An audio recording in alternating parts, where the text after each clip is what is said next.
Gamers of Reddit, what are the strangest things you've heard over an open mic? 1. I have legitimately heard someone on my team break up with a girl during a game of Dota on voice. He was using open mic and she was like, "Get off that stupid game, take me out to dinner," in this horribly entitled voice.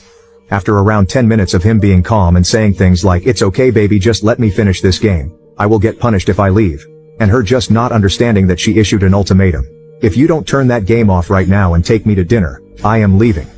And he just typed in, "Chat. Pause please, need to break up with my GF." And everyone lolled and paused and the dude just went fucking ballistic like, "This is my apartment, you stay here on my dime, I buy you all your food, I give you money to go shopping. You don't get to issue ultimatums to me when you don't have shit without me. Get the fuck out of my apartment, this relationship is over."